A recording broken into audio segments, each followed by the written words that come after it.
Assalamu alaikum wa rahmatullahi wa barakatuh. Welcome to another episode of the Balanced Narrative. Today we want to talk about what is happening around the world. 14 million people displaced, 150,000 dead, half the country starving, population of 52 million, and most of the world has no idea it's happening. We're talking about Sudan, and this is the worst humanitarian crisis on earth happening right now, according to the United Nations. But here's what you need to understand. This isn't just a war, it's a business. While entire cities are being wiped out, while women are being raped, while children are starving to death, gold is being smuggled out of Sudan by the ton. That gold flows to Dubai, gets melted down, becomes legal, and enters the global market. The money from that gold buys weapons. Those weapons go back to Sudan, and the killing continues. To help us understand what's really happening, I'm joined by Brother Khalid Hasan, originally from Sudan.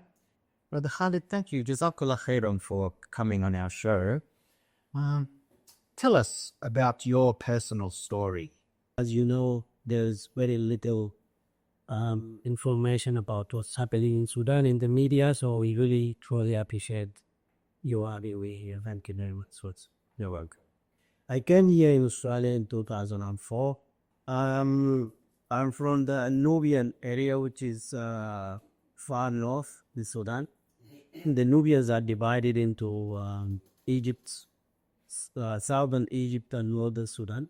And today we are a bit lucky, like it is the least maybe area affected by war today, because all other areas are, they are fighting and all the buildings are bombed and everything. But luckily, our areas is still peaceful. Do you still have family in Sudan right now? And what are you hearing from them? And what does daily survival actually look like for people on the ground there? Like everybody else, I've got family members and friends stranded in Sudan. I've got a sister who still lives in Ifakton. Since 2023, April 2023, they've been moving from a house to another where they feel like it's a bit safer. Most of the time when I call them, my niece would be hiding underneath a bed. Yeah, I can imagine. It must be a very traumatic experience. Thinking that might protect her from the bombs. I've got my father in our area, in the Nubian area far north. It's a bit safe, but it still is an old, person over 70. If you get sick, it's still like there are no hospitals, any means that he can, will get treated. So we are always worried about somebody getting sick, even if they are in a safer place. Food is, shortage in food and medicine and everything else. So even in areas where there is no fighting, still people can die from, getting sick or from not getting healthy water. Or as you mentioned before, there are more than 50% of the population are starving. This is a really good opportunity to ask people to do whatever they can to help the Sudanese people. Yeah. So the humanitarian agencies or there are some Sudanese organizations that is working towards this as well. So yeah. So understanding the conflict. When people hear about Sudan, if they hear about it at all, that is, it's usually framed as two generals fighting for power. But Khalid, you're aware of what's happening. What is this war actually about? Two generals fighting for power? That's what it looks like. Like when you look at it, the surface looks like this, but deep inside, there are so many complicated issues. Some Sudanese people don't think they belong to Sudan because of the central government in Sudan promoting just one culture and one religion and all these things. That is one.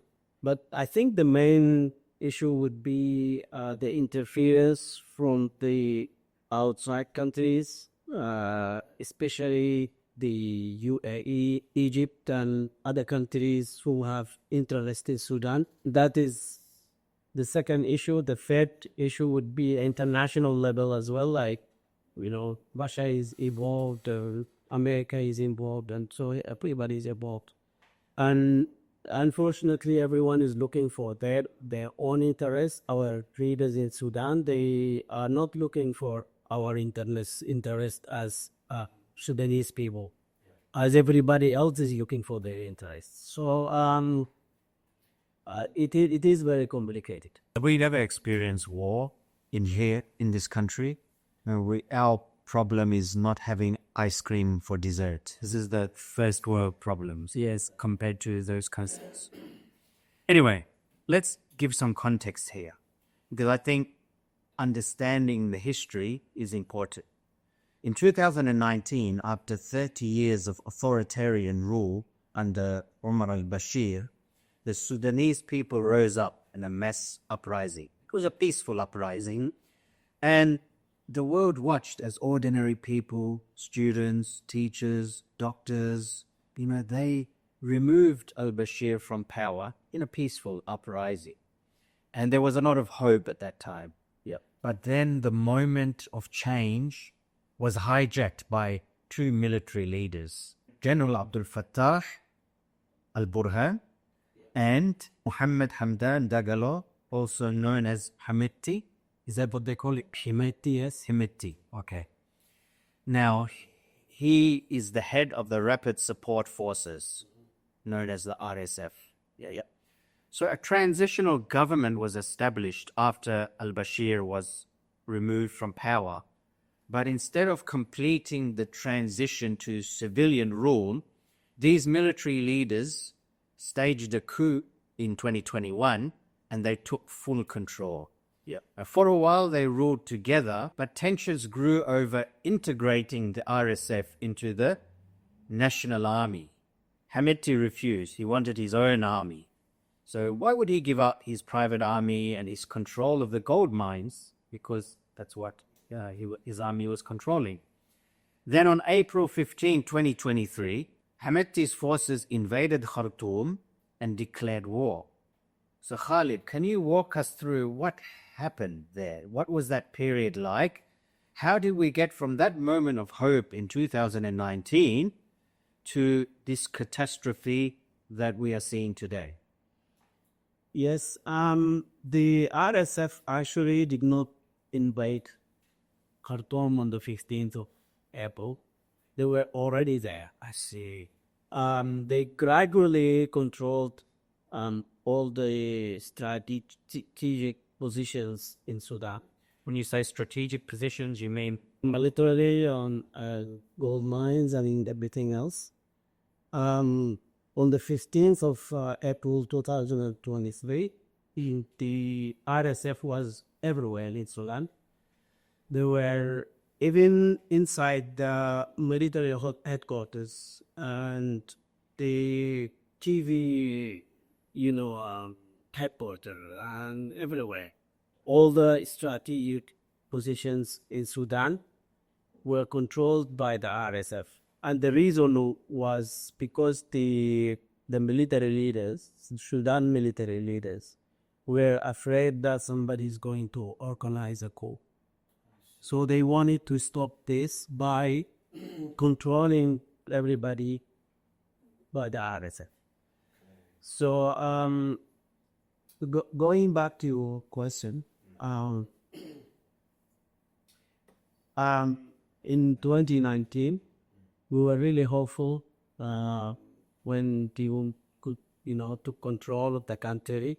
But the thing is, the prime minister who were chosen by the people, and there was a sovereign council which was controlled by the army, Al-Burhan and Himeti together.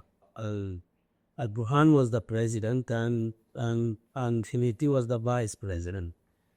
So the prime minister, which in in a parliamentary country or regime should be the highest, position in the country, but still he could not do anything because, Burhan and Hemeti was controlling the milice, military and everything else. So even when they used to go outside, visit, say, Egypt. So in Egypt, the president is the highest position, the president, not the prime minister. But still, the Egyptians would intentionally, like when the prime minister Hamdok went to Egypt, he was not received by the president. He was received by the prime minister, which is a, different position there. Okay. So it was like distorting the... Yeah, but like Egypt and the UAE did not want the Sudan to have a democratic, like going toward the democratic system, because that would encourage people in Egypt and UAE to do the same.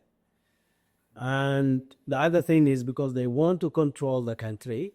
You can easily control a country where there is a dictatorship. In a democracy where you have journalists reporting and TV reporting, and everybody has a freedom to speak. So that is why Egypt and UAE and the Saudis as well, they were backing up the army and Hemeti.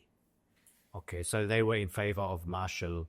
Yeah, so So internally, the military did not want to hand over the power to the new prime minister, and regionally, Egypt and UAE and was supporting them. Yeah, they were interfering. So they were actually telling them, we support you. They were pushing the army to get control of the country. So that was the scenario before the war started in 2023. And before that, there was a coup organized by Al-Burhan, the head of the army, and Hemeti, the head of the RSF. And as everybody knows, if there are two people in power, they're going to somehow, one of them would try to, overthrow the other. Yes. And that's exactly what happened. It happens all the time in the history, so Sudan is not, an exception. So let's talk about Hemeti, because his history is crucial to understand. So in the early 2000s, Hemeti was part of a militia called the Janjaweed. So these militias committed genocide in Sudan's Darfur region, slaughtering hundreds of thousands of non-Arab African Muslims. When you say non-Arab African Muslims, where did the Arab part come from? Because we as outsiders would just assume that everybody's Africa is same. Yeah. In Western Sudan, especially in the Darfur region, there are tribes, you can say, that originally came from Arab countries, especially, around Yemen and Saudis. From that region, yes.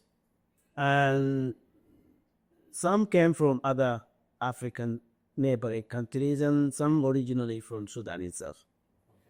So it is a mixture of population living in one area.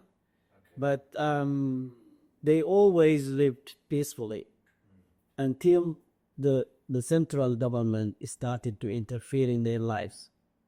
So when you say they started to interfere, you mean they were oppressing the minorities or oppressing? Yeah, what happened was some tribes, as I explained before, they don't feel like they are equal to others. And that's why they start asking, why the government is doing this, and sometimes they get armed and going to fighting with the government. And when that happens, instead of the usually any other government would send the army to fight any people who rebelled. Yeah. But in Sudan, especially in Darfur, the Sudanese government decided to arm the Arab tribes against those rebels. Okay. Instead of going and fighting them, through the Central Army. The African Sudanese tribes, when they felt like they're not, being treated equally to others, they would rebel. So the Sudanese government would arm the Arab tribes against those tribes. I see. So that's how the problem started. And I think it goes back to 1996 and 7. But at that time it was it was in a small scale. But when al-Bashir took over, especially after 2000, I think 2001, some of his own government members rebelled against him. They are originally from Darfur. And that's when he started heavily arm the Arab tribes. Burhan, who is the head of the army today, he was the army official who was responsible in Darfur region. So he was actually supervising all this, arming, the Arab tribes, until they came bigger, and we will go through how they came bigger, and eventually become the RSF. Yeah. That's how it started Okay, but originally. we're talking about Hamidti was the one had these militias that were attacking the non-Arab African Muslims. Villages were burned, women were raped, entire communities were wiped out. The ICC convicted Janjaweed leaders of war crimes and crimes against humanity. It was recognized as a genocide under international law. Hamidti was part of that. Hamidti was not part of that at that time. When the Janjaweed was formed in the beginning, there was other leaders, Musa Hilal, Ali Kosheb. And Ali Kosheb is actually now being tried in the international courts.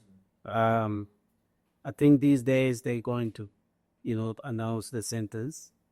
But other leaders, starting from al-Bashir as a head of the army, and the defense minister at that time, Abdurrahim Hussein, and Ahmed Harun, who was the state leader, Darfur state leader at that time. And Ali Kosheb and Musa Hilal and all these leaders. So at that time, Hamidti is not part of the Janjaweed. He became part of the Janjaweed a bit later, because I think the government wanting a person who can, just obey orders.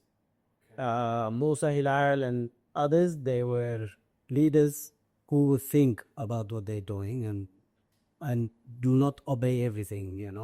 So they wanted someone who can just obey orders, and if they ask him to go and ban a village, he just goes and ban a village. That was our Government. That's that the government recruited Hamidti and make him the head of. What year was this? That was around 2008 and 9, because the rebels forces were Hamidti was successful in minimizing the effect of the rebels, and there was a time where they did not know what to do with Hamidti and his army. So al-Bashir asked him to come to Khartoum, and they gave him, that was around 2011. We talked about the South Sudan and the separation or the independence of South Sudan in 2011. So Sudan lost about 80% of its oil to South Sudan. So it became a separate country. So Yes, and it became a separate country. And then they lost South Sudan. We lost about 80% of the oil. so that they became rich. They became rich, and we did not have anything. We left without nothing. So at that time, the government thought maybe it is about time to look for gold because they already knew we had gold. So I think they started a bit earlier, like since 2008, 9, because they knew this, South Sudanese is going 2011.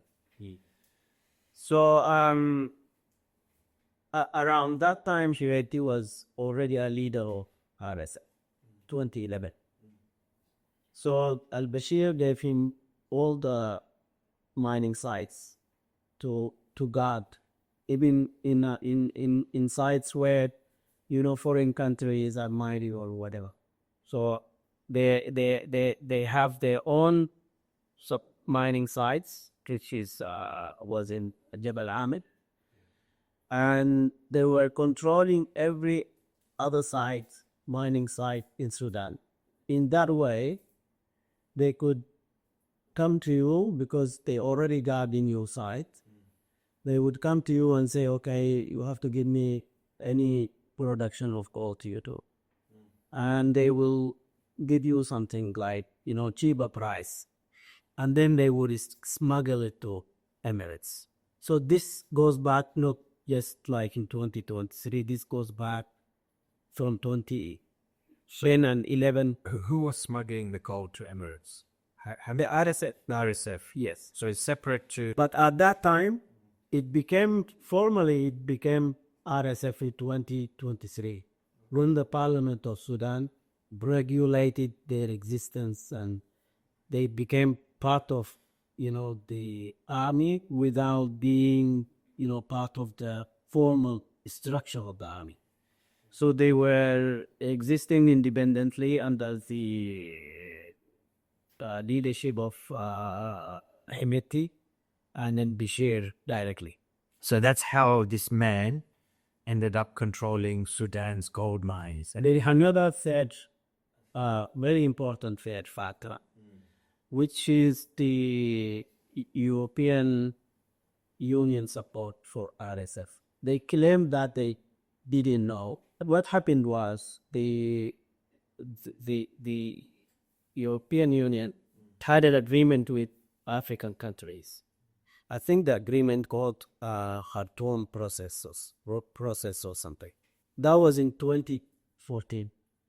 The agreement was the European Union gives money to African countries. They fund them to train security forces to secure their borders, so people cannot migrate to Europe through Libya and Egypt and these countries. So in Sudan, al-Bashir handed that role to Hemeti. Okay.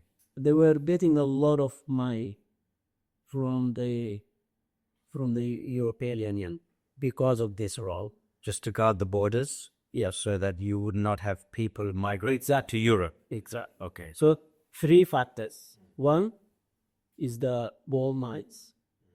Number 2, support of the European Union. Number 3 is the war in Yemen. And that was, again, they got a lot of money and support from the Saudis and the UAE. When you say the war in Yemen, you mean the Sudanese were participating in that war? Yes, they because when you say the Saudis and the Emirates had war in Yemen, they did not have soldiers. The soldiers were brought from Sudan. So were they just firing missiles? Yes. From the Hijaz and from the Gulf? Yeah, but the soldiers Were from Sudan. From Sudan. Paid by These countries. Okay, was this known fact on the news, on mainstream? Yeah, it is a fact. And it was paid directly to Hemeti. Okay. By sure, the Arab states were paying Hemeti to send soldiers to Yemen. So that is in 2015. Okay. So by now, it is 2015. From 2010, 2011, they controlling all the mining sites, gold sites. In 2014, the European Union agrees to pay the Sudanese government a lot of money to protect Iran borders. Did they have a problem of Africans going to Europe? Yes. But why? So there was already civil. They wanted to minimize, the migration, because usually like people go through, the sea, through Libya. Yeah. So they wanted to control that. So they were paying RSF. Okay. So those three factors. So he got rich and he was recruiting soldiers every day and getting bigger and bigger every day. So he, like everybody knew, he's going to try to control the country one day. I think except for the Sudanese army officials who just let it happen. It's not just war, it's ethnic cleansing. The RSF is especially targeting non-Arab African Muslims. Can you help us understand why ethnicity is driving this violence? You perhaps already mentioned that it's because they felt that they were not being treated as equals. Yes, is that the reason? That's the reason. Where you have a multicultural society, you should reflect that in your constitution, and when you choose, government officials and everything. So if you don't do that, then people would think eventually they would, rebel against the central government, and that's what is happening in Sudan. But that being said, not all the leaders you see today, you can say they really believe in getting their people their rights and everything. They just exploit the situation. Yes. And they want to become rich or powerful. Unfortunately. So yeah, people still are powerless, and it's so sad to see the Ummah, Muslims, shedding blood of Muslims. The images coming out of Sudan are absolutely horrific. After al-Fashir fell to the RSF, we've seen verified videos, soldiers shooting patients in hospitals, people hung from trees, mass executions. Satellite images from Yale researchers show mass graves so large with so much blood that you can actually see them from space. So Khalid, how do you process these images when they might be from places that you know, from people that you know? You can say like we stopped watching those videos a long time ago. Yes. Because it's just kept repeating, and as a human being, you cannot bear that. Yeah. All I mean. You've been knowing that it's happening for the last 2 years, but many of us haven't until recently. The news is shedding some light there. Yeah, and the thing is, like as I mentioned before, this is not our first war, but we hope it is the last. There are also reports of RSF soldiers breaking into homes with metal detectors, specifically searching for gold. This sounds almost dystopian. Have you heard these stories from people on the ground? Is it that soldiers are coming in searching the houses for gold? They searched the house for everything. I heard it from my own father, from friends and neighbors. Eventually, they loot the whole city and they just go. And most of the time, they deny these people being part of, their army. But at the end, any army who is controlling a place, they are responsible of, people's safety and their belongings. And this is totally their responsibility. Let's look at how this is war is happening, why it won't stop. Sudan sits on some of the richest mineral deposits in Africa. It's the continent's third largest gold producer, but it also has copper, uranium, rare earth minerals, the stuff that powers smartphones and electric cars, plus vast farmland, strategic ports on the Red Sea. According to investigations by Swiss NGO Swiss Aid and the Century, hundreds of tons of gold have been smuggled out of Sudan over the past decade, with the UAE as the primary destination. So people carry gold through Dubai's airport, in hand luggages, hidden cargo. They meet in transit zones where there are no customer checks. The gold changes hands, cash, changes hands. And because Dubai has zero tariffs on gold imports and minimal oversight, it keeps flowing. So once that gold arrives in Dubai, it gets melted down and refined. And here's the magic trick. It's now legal gold. Yeah, even though it was dug out from Sudanese soil, but it's produced from Dubai. Yeah, and often people are forced into labor. Is that the case? That the miners are forced into labor? Yeah. So now the gold enters the global market and we don't know. Our jewelry is tainted with the blood of our brothers and sisters from Sudan. So Khalid, how much did ordinary Sudanese people know about this gold smuggling? Have they been knowing about this for ages? Yeah, it's been known for, as I was explaining before, this has been going on for since 2011. And actually, this was one of the reasons why people had to, took to the streets in 2019 and overthrow the Bashir because of the corruption From that time. around the gold mining and all other things as well. And I just wanted to point out that it is not just a gold. Sudan is very rich country. It's got at least 200 million hectares of arable land. The thing is, the countries around Sudan, the neighboring countries, especially Egypt and Emirates and Saudis, as I mentioned before, they have interest in investing in agriculture. So you got the land, you got water in networks of rivers, rainfall and groundwater. This is one fact. The other thing is they want to control, especially the UAE, want to control the ports along the Red Sea. And we have two ports there, very important. Port Sudan and Sawaki. So those two ports, for them, I think this is number one. To control the ports is number one. Number two would be the gold. Number three is the agriculture. Wow. So controlling the port, you rate that as number one. Why is that so strategic for the UAE?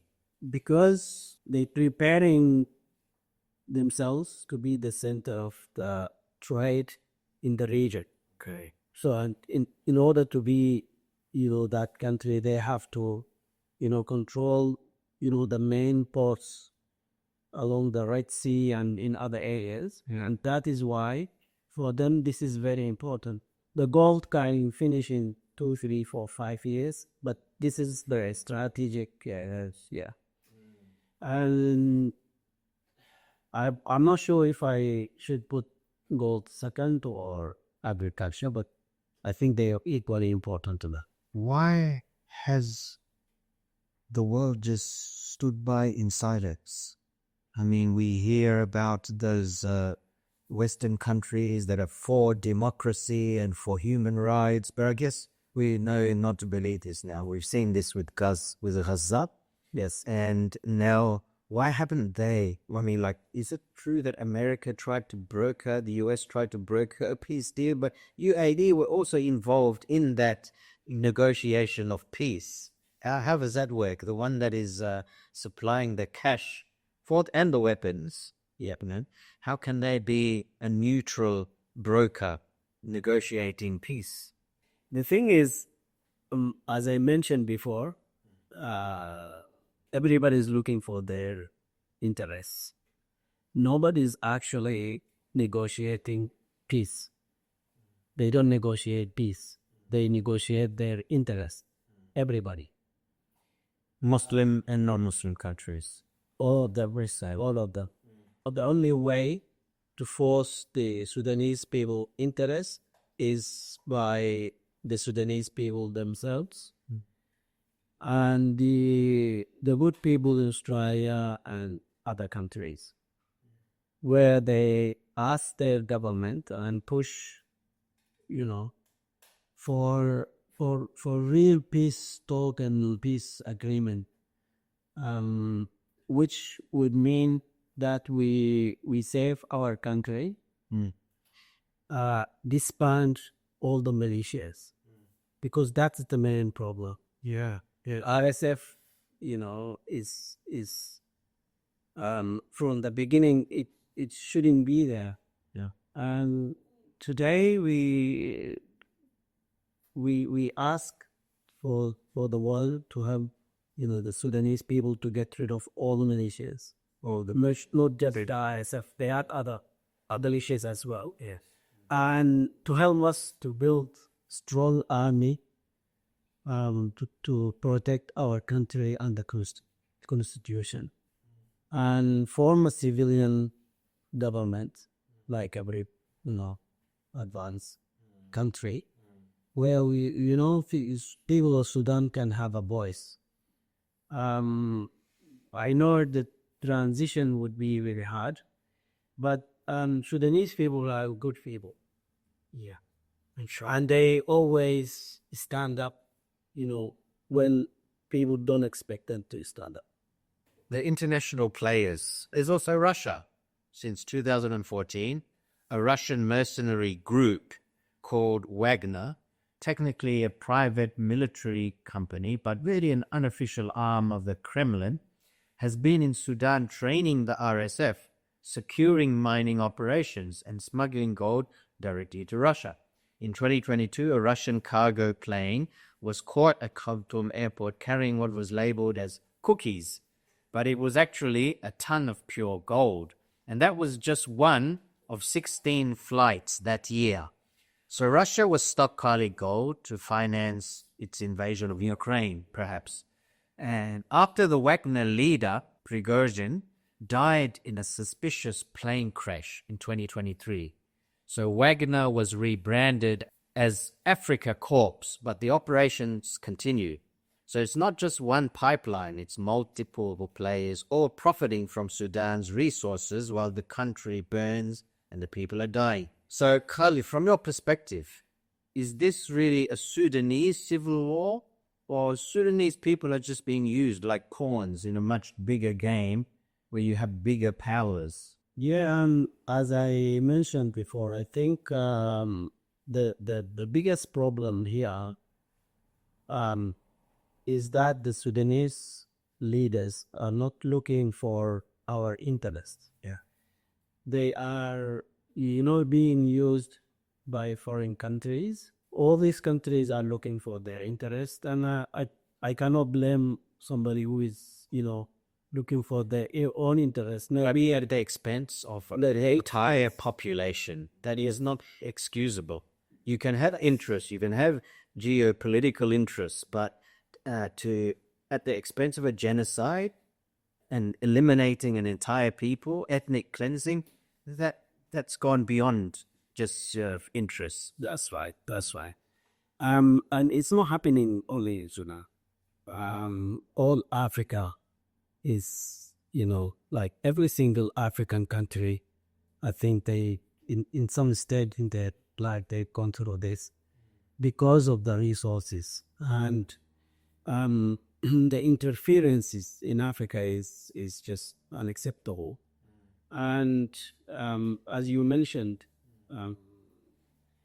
I was just saying that I don't blame somebody when you look for your interest, but I blame you when you don't look at the cost of what you've been doing. And we could live in peace. Like Sudan is a very rich country, and I think everybody could benefit from a peaceful, Sudan. Yeah. And we could do deals like fair deals with everybody, and everybody would get their share. Yeah. But as you know, like the governments are greedy, and they don't really care about what happens in other countries. Since 1956, I think it's been 70 years now. Out of those 70 years, maybe 58 years, we were controlled by the army officials.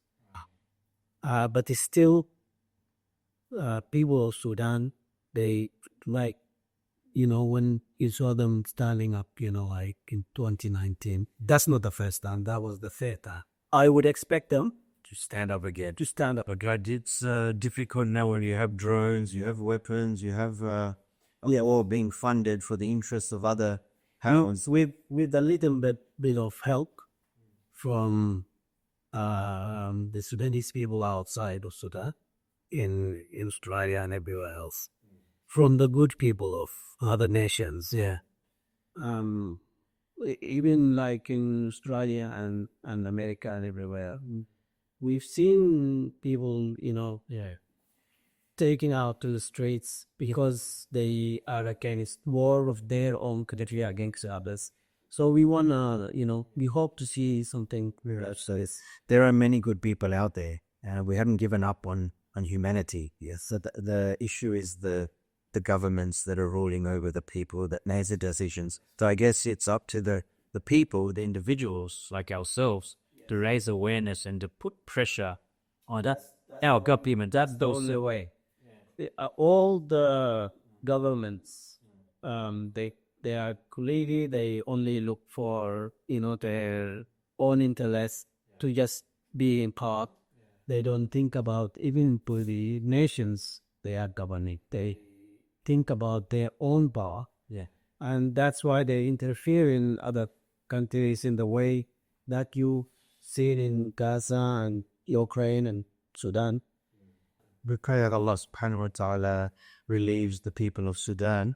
One final thing I'd like to ask, there would probably be a push to raise money, fundraising for the people of Sudan, and it's badly needed. But which agencies are reputable and that are safe for us to use, and what guarantees are there that the aid does not get into the wrong hands? We bought actually a couple of good organizations working Australia-wide, which I would suggest for people to donate to. What's those organizations? Yeah, one is SAN, SAAN, the Sudanese Australian Advocacy Network. Okay. And there is also, like, if you prefer to give to, say, doctors, we've got the Sudanese Australian Doctors Association, SAMPA. They are really, really good. Okay. They work with doctors, on ground in Sudan. Yeah. So they have people in all the cities, and no matter which sides you be controlled with, and they really, really good in working and collaborating with the doctors in Sudan, and they've been actually running not just the one in Australia, but the doctors all over Australia. I mean, in the world. So thank you very much for your time. We really appreciate it. And we ask our audience to remember the people of Sudan. May Allah subhanahu wa ta'ala relieve them of their plight and grant them ease from this hardship.